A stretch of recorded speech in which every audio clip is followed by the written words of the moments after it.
Hey there, I'm your imaginary friend. I have another story for you today. This one is by E.F. Benson. Now, as always, bear in mind that sometimes an author will have included something in their work that at the time of writing seemed fine to them, and it's not always fine. This is called The Face. Hester Ward, sitting by the open window on this hot afternoon in June, began seriously to argue with herself about the cloud of foreboding and depression which had encompassed her all day.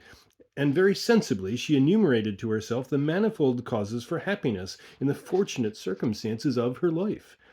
She was young, she was extremely good looking, she was well off, she enjoyed excellent health, and above all, she had an adorable husband and two small, adorable children. There was no break indeed anywhere in the circle of prosperity which surrounded her, and had the wishing cap been handed to her that moment by some beneficent fairy, she would have hesitated to put it on her head, for there was positively nothing that she could think of which would have been worthy of such solemnity. Moreover, she could not accuse herself of a want of appreciation for her blessings. She appreciated enormously, she enjoyed enormously, and she thoroughly wanted all those who so munificently contributed to her happiness to share in it. She made a very deliberate review of these things, for she was really anxious, more anxious indeed than she admitted to herself, to find anything tangible which could possibly warrant this ominous feeling of approaching disaster. Then there was the weather to consider. For the last week, London had been stiflingly hot, but if that was the cause, why had she not felt it before? Perhaps the effect of these broiling, airless days had been cumulative. That was an idea, but frankly, it did not seem a very good one, for as a matter of fact, she loved the heat. Dick, who hated it, said that it was odd he should have fallen in love with a salamander. She shifted her position, sitting up straight in this low window seat, for she was intending to make a call on her courage. She had known from the moment she awoke this morning what it was that lay so heavy on her, and now, having done her best to shift the reason of her depression onto anything else, and having completely failed, she meant to look the thing in the face. She was ashamed of doing so, for the cause of this leaden mood of fear which held her in its grip was so trivial, so fantastic, so excessively silly. Yes, there never was anything so silly, she said to herself. I must look at it straight and convince myself how silly it is. She paused a moment, clenching her hands. Now for it, she said. She had had a dream the previous night, which years ago used to be familiar to her, for again and again when she was a child she had dreamed it. In itself the dream was nothing, but in those childish days, whenever she had this dream, which had visited her last night, it was followed on the next night by another, which contained the source and the core of the horror, and she would awake screaming and struggling in the grip of overwhelming nightmare. For some 10 years now, she had not experienced it, and would have said that, though she remembered it, it had become dim and distant to her.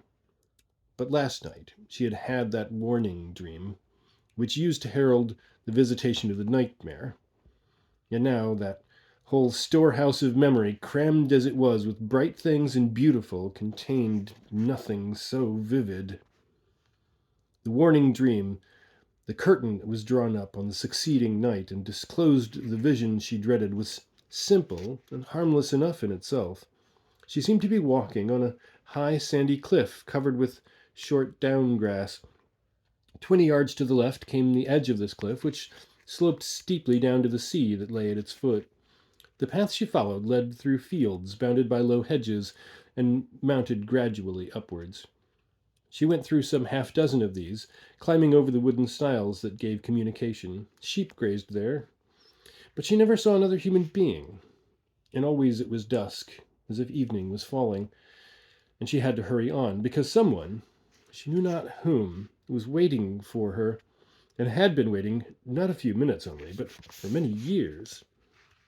Presently, as she mounted this slope, she saw in front of her a copse of stunted trees, growing crookedly under the continual pressure of the winds that blew from the sea, and when she saw those, she knew her journey was nearly done. and that the nameless one who had been waiting for her so long was somewhere close at hand. The path she followed was cut through this wood, and the slanting boughs of the trees on the seaward side almost roofed it in. It was like walking through a tunnel. Soon the trees in front began to grow thin, and she saw through them the grey tower of a lonely church. It stood in a graveyard, apparently long disused, and the body of the church, which lay between the tower and the edge of the cliff, was in ruins, roofless, and with gaping windows, round which ivy grew thickly. At this point, the prefatory dream always stopped. It was a troubled, uneasy dream, for there was over it the sense of dusk and of the man who had been waiting for her so long. But it was not on the order of nightmare. Many times in childhood had she experienced it, and perhaps it was the subconscious knowledge of the night that so surely followed it, which gave it its disquiet. And now last night it had come again, identical in every particular but one. For last night it seemed to her that in the course of these 10 years which had intervened since last it had visited her, the glimpse of the church and churchyard was changed. The edge of the cliff had come nearer to the tower, so that it was now within a yard or two of it, and the ruined body of the church, but for one broken arch that remained, had vanished. The sea had encroached and for 10 years had been busily eating at the cliff. Hester knew well that it was this dream, and this alone, which had darkened the day for her, by reason of the nightmares that used to follow it. And, like a sensible woman, having looked it once in the face, she refused to admit into her mind any conscious calling up of the sequel. If she let herself contemplate that, as likely or not, the very thinking about it would be sufficient to ensure its return, and of one thing she was very certain, namely that she didn't at all want it to do so. It was not like the confused jumble and jangle of ordinary nightmare. It was very simple, and she felt it concerned the nameless one who waited for her. But she must not think of it. Her whole will and intention was set on not thinking of it. And to aid her resolution, there was the rattle of Dick's latchkey in the front door, and his voice calling her. She went out into the little square front hall. There he was, strong and large and wonderfully undreamlike. Excuse me. Pardon me. This heat's a scandal. It's an outrage. It's an abomination of desolation, he cried, vigorously mopping. What have we done that Providence should place us in this frying pan? Let us thwart him, Hester. Let us drive out of this inferno and have our dinner at... I'll whisper it, so that he shan't overhear. At Hampton Court. She laughed. This plan suited her excellently. They would return late after the distraction of a fresh scene, and dining out at night was both delicious and stupefying.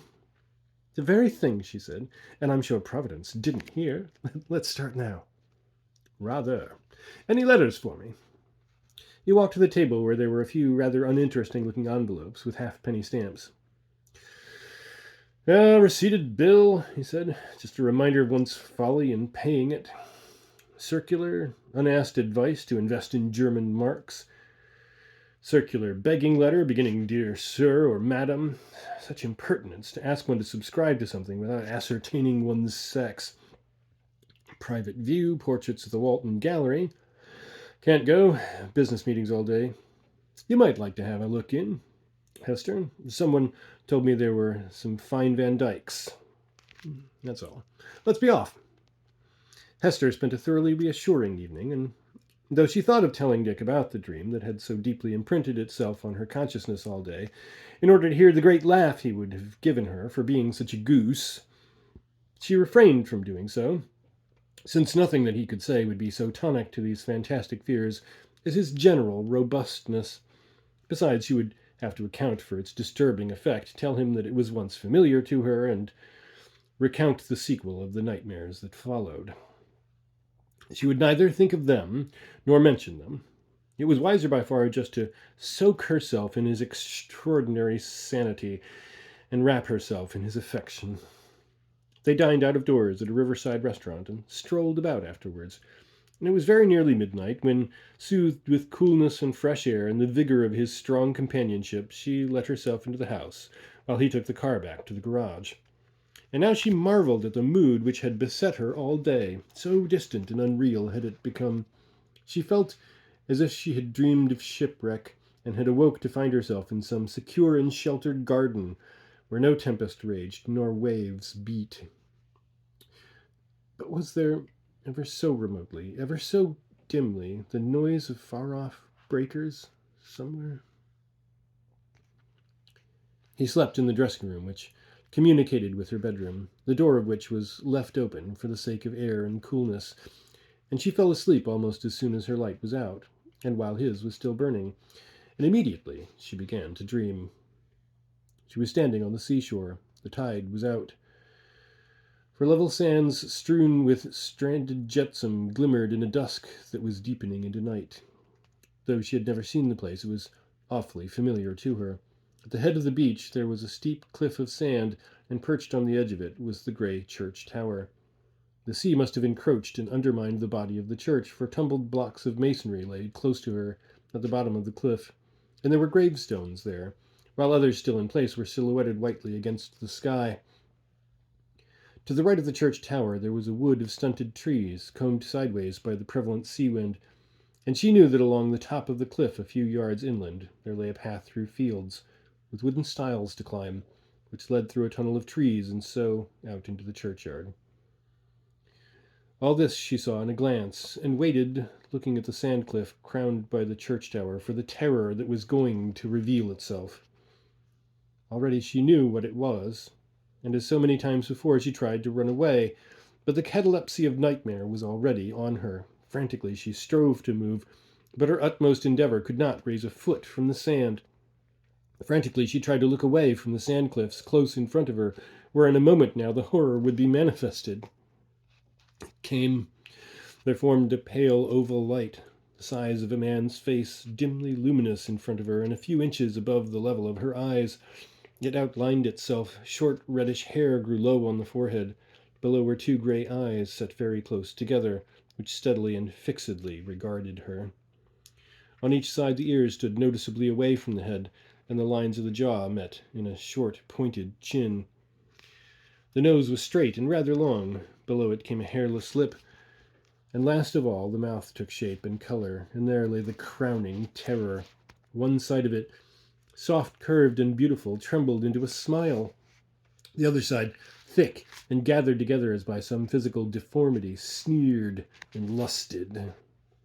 The whole face, dim at first, gradually focused itself into clear outline. It was pale and rather lean, the face of a young man, and then the lower lip dropped a little, showing the glint of teeth, and there was the sound of speech.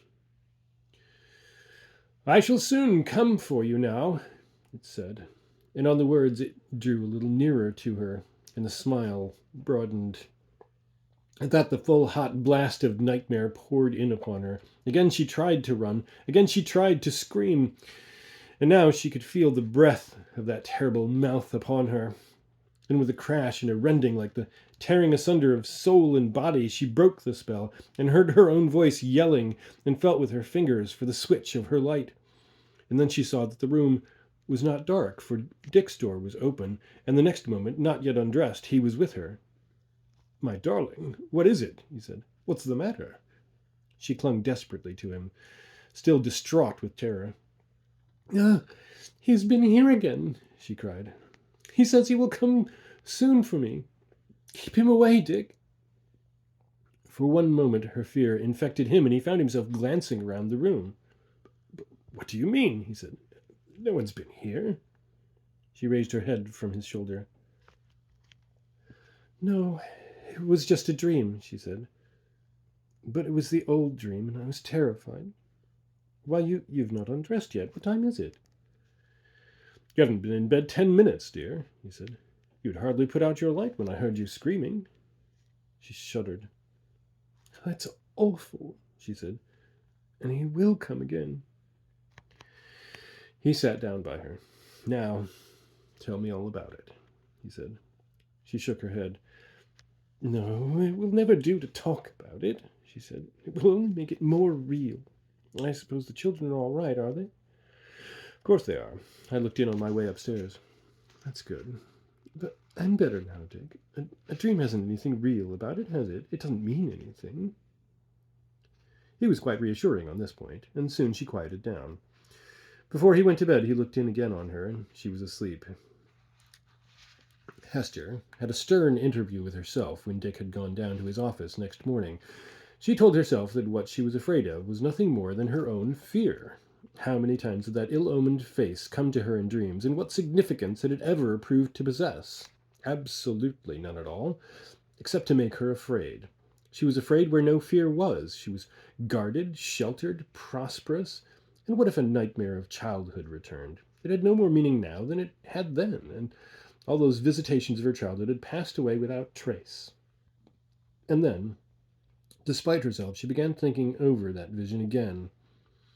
It was grimly identical with all its previous occurrences, except. And then, with a sudden shrinking of the heart, she remembered that in earlier years those terrible lips had said, "I shall come for you when you're older." And last night they had said, "I shall soon come for you now." She remembered, too, that in the warning dream the sea had encroached, and it had now demolished the body of the church. There was an awful consistency about these two changes in the otherwise identical visions.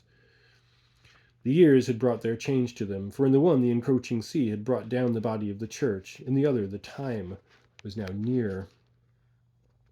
It was no use to scold or reprimand herself, for to bring her mind to the contemplation of the vision meant merely that the grip of terror closed in on her again. It was far wiser to occupy herself and starve her fear out by refusing to bring it the sustenance of thought. So she went about her household duties. She took the children out for their airing in the park, and then, determined to leave no moment unoccupied, set off with the card of invitation to see the pictures in the private view at the Walton Gallery. After that, her day was full enough. She was lunching out and going on to a matinee, and by the time she got home, Dick would have returned, and they would drive down to his little house at Rye for the weekend. All Saturday and Sunday she would be playing golf, and she felt that fresh air and physical fatigue would exorcise the dread of these dreaming fantasies. The gallery was crowded when she got there. There were friends among the sightseers, and the inspection of the pictures was diversified by cheerful conversation. There were 2 or 3 fine Rayburns, a couple of Sir Joshuas, but the gems, so she gathered, were 3 Van Dykes that hung in a small room by themselves. Presently she strolled in there, looking at her catalogue. The first of them she saw was a portrait of Sir Roger Wyburn. Still chatting to her friend, she raised her eye and saw it. Her heart hammered in her throat, and then seemed to stand still altogether. A qualm, as of some mental sickness of the soul, overcame her, for there in front of her was he who would soon come for her. There was the reddish hair, the projecting ears, the greedy eyes set close together, and the mouth smiling on one side and on the other gathered up into the sneering menace that she knew so well. It might have been her own nightmare rather than a living model which had sat to the painter for that face. "Ah, what a portrait! What a brute!" said her companion. "Look, Hester, isn't that marvellous?" She recovered herself with an effort. To give way to this ever-mastering dread would have been to allow nightmare to invade her waking life, and there for sure madness lay. She forced herself to look at it again. But there were the steady and eager eyes regarding her. She could almost fancy the mouth began to move. All round her the crowd bustled and chattered, but to her own sense she was alone there with Roger Wyburn. And yet, so she reasoned with herself, this picture of him, for it was he and no other, should have reassured her. Roger Wyburn, to have been painted by Van Dyck, must have been dead near on 200 years. How could he be a menace to her? Had she seen that portrait by some chance as a child? Had it made some dreadful impression on her, since overscored by other memories, but still alive in the mysterious subconsciousness which flows eternally like some dark underground river beneath the surface of human life? Psychologists taught that these early impressions fester or poison the mind like some hidden abscess. That might account for this dread of one nameless no longer, who waited for her. That night down at Rye there came again to her the prefatory dream, followed by the nightmare, and clinging to her husband as the terror began to subside, she told him what she had resolved to keep to herself. Just to tell it brought a measure of comfort, for it was so outrageously fantastic, and his robust common sense upheld her. But when on their return to London there was a recurrence of these visions, he made short work of her demur and took her straight to her doctor. "Tell him all, darling," he said. "Unless you promise to do that, I will. I can't have you worried like this. It's all nonsense, you know, and doctors are wonderful people for curing nonsense." She turned to him. "Dick, you're frightened," she said quietly. He laughed. "Nothing of the kind," he said. "But I don't like being awakened by your screaming. Not my idea of a peaceful night. Here we are." The medical report was decisive and peremptory. There was nothing whatever to be alarmed about. In brain and body she was perfectly healthy, but she was run down. These disturbing dreams were, as likely as not, an effect, not a symptom, of her condition, rather than the cause of it. An effect, a symptom of her condition, rather than the cause of it. And Dr. Baring unhesitatingly recommended a complete change to some bracing place. The wise thing would be to send her out of this stuffy furnace to some quiet place where she'd never been. Complete change, quite so. For the same reason, her husband had better not go with her. He must pack her off to, let us say, the East Coast. Sea air and coolness and complete idleness. No long walks, no long bathings, a dip and a deck chair on the sands. A lazy, soporific life. About Rushton. He had no doubt that Rushton would set her up again. After a week or so, perhaps, her husband might go down and see her. Plenty of sleep, never mind the nightmares, plenty of fresh air. Hester, rather to her husband's surprise, fell in with this suggestion at once, and the following evening saw her installed in solitude and tranquillity. The little hotel was still almost empty, for the rush of summer tourism had not yet begun, and all day she sat out on the beach with a sense of a struggle over. She need not fight the terror any more. Dimly it seemed to her that its malignancy had been relaxed. Had she in some way yielded to it and done its secret bidding? At any rate, no return of its nightly visitations had occurred, and she slept long and dreamlessly, and woke to another day of quiet. Every morning there was a line for her from Dick, and with good news of himself and the children, but he and they alike seemed somehow remote, like memories of a very distant time. Something had driven in between her and them, and she saw them as if through glass. But equally did the memory of the face of Roger Wyburn, as seen on the master's canvas or hanging close in front of her against the crumbling sand cliff, become blurred and indistinct, and no return of her nightly terrors visited her. This truce from all emotion reacted not on her mind alone, lulling her with a sense of soothed security, but on her body also, and she began to weary of this day-long inactivity. The village lay on the lip of a stretch of land reclaimed from the sea. To the north, the level marsh, now beginning to glow with the pale bloom of the sea lavender, stretched away featureless till it lost itself in the distance. But to the south, a spur of hill came down to the shore, ending in a wooded promontory. Gradually, as her physical health increased, she began to wonder what lay beyond this ridge which cut short the view. And one afternoon she walked across the intervening level and strolled up its wooded slopes. The day was close and windless. The invigorating sea breeze, which till now had spiced the heat with freshness, had died, and she looked forward to finding a current of air stirring when she had topped the hill. To the south, a mass of dark cloud lay along the horizon, but there was no imminent threat of storm. The slope was easily surmounted, and presently she stood at the top and found herself at the edge of a tableland of wooded pasture, and following the path, which ran not far from the edge of the cliff, she came out into the more open country. Empty fields, where a few sheep were grazing, mounted gradually upwards. Wooden stiles made a communication in the hedges that bounded them, and there, not a mile in front of her, she saw a wood, with trees growing slantingly away from the push of the prevalent sea winds, crowning the upward slope, and over the top of it peered a grey church tower. For the moment, as the awful and familiar scene identified itself, Hester's heart stood still. The next, a wave of courage and resolution poured in upon her. Here at last was the scene of that prefatory dream, and here was she presented with the opportunity of fathoming and dispelling it. Instantly her mind was made up, and under the strange twilight of the shrouded sky, she walked swiftly on through the fields she had so often traversed in sleep, and up to the wood, beyond which he was waiting for her. She closed her ears against the clanging bell of terror, which now she could silence forever, and unfalteringly entered that dark tunnel of wood. Soon in front of her the trees began to thin, and through them, now close at hand, she saw the church tower. And a few yards further she came out of the belt of the trees, and round her were the monuments of a graveyard long disused. The cliff was broken off close to the church tower. Between it and the edge there was no more of the body of the church than a broken arch, thick hung with ivy. Round this she passed and saw below the ruin of fallen masonry, and the level sands strewn with headstones and disjected rubble, and at the edge of the cliff were graves already cracked and toppling. But there was no one here.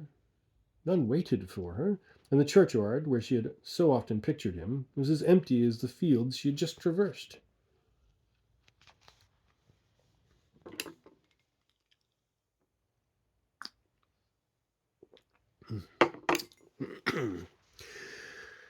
A huge elation filled her. Her courage had been rewarded, and all the terrors of the past became to her meaningless phantoms. But there was no time to linger, for now the storm threatened, and on the horizon a blink of lightning was followed by a crackling peal. Just as she turned to go, her eye fell on a tombstone that was balanced on the very edge of the cliff, and she read on it that here lay the body of Roger Wyburn.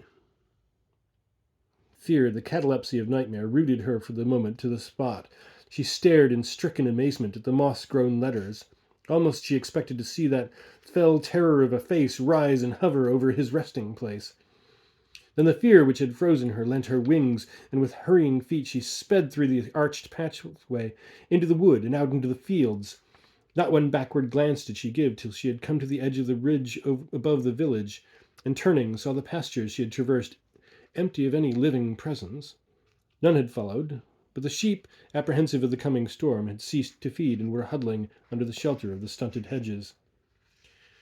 Her first idea, in the panic of her mind, was to leave the place at once. But the last train for London had left an hour before, and besides, where was the use of flight if it was the spirit of a man long dead from which she fled? The distance from the place where his bones lay did not afford her safety. That must be sought for within. But she longed for Dick's sheltering and confident presence. He was arriving in any case tomorrow, but there were long dark hours before tomorrow, and who could say what the perils and dangers of the coming night might be? If he started this evening instead of tomorrow morning, he could motor down here in 4 hours and would be with her by 10 o'clock or 11. She wrote an urgent telegram. "Come at once," she said. "Don't delay." The storm, which had flickered on the south, now came quickly up, and soon after it burst in appalling violence. For preface, there were but a few large drops that splashed and dried on the roadway as she came back from the post office. And just as she reached the hotel again, the roar of the approaching rain sounded, and the sluices of heaven were opened. Through the deluge flared the fire of the lightning. The thunder crashed and echoed overhead, and presently the street of the village was a torrent of sandy, turbulent water, and sitting there in the dark, one picture leapt floating before her eyes, that of the tombstone of Roger Wyburn, already tottering to its fall at the edge of the cliff of the church tower. In such rains as these, acres of the cliffs were loosened. She seemed to hear the whisper of the sliding sand that would precipitate those perished sepulchres and what lay within to the beach below. By 8 o'clock the storm was subsiding, and as she dined she was handed a telegram from Dick saying that he had already started and sent this off en route. By 10:30, therefore, if all was well, he would be here, and somehow he would stand between her and her fear.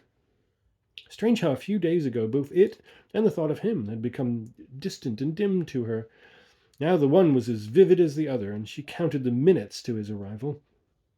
Soon the rain ceased altogether, and looking out of the curtained window of her sitting-room, where she sat watching the slow circle of the hands of the clock, she saw a tawny moon rising over the sea. Before it had climbed to the zenith, before her clock had twice told the hour again, Dick would be with her. It had just struck 10 when there came a knock at her door, and the page-boy entered with the message that a gentleman had come for her. Her heart leaped at the news. She had not expected Dick for half an hour yet, and now the lonely vigil was over. She ran downstairs, and There was the figure standing on the step outside. His face was turned away from her. No doubt he was giving some order to his chauffeur. He was outlined against the white moonlight, and in contrast with that, the gas jet in the entrance just above his head gave his hair a warm, reddish tinge. She ran across the hall to him. "Oh, my darling, you've come," she said. "It was good of you. How quick you've been." Just as she laid her hand on his shoulder, he turned. His arm was thrown round about her, and she looked into a face with eyes close set and a mouth smiling on one side. The other, thick and gathered together as by some physical deformity, sneered and lusted. The nightmare was on her. She could neither run nor scream, and supporting her dragging steps, he went forth with her into the night.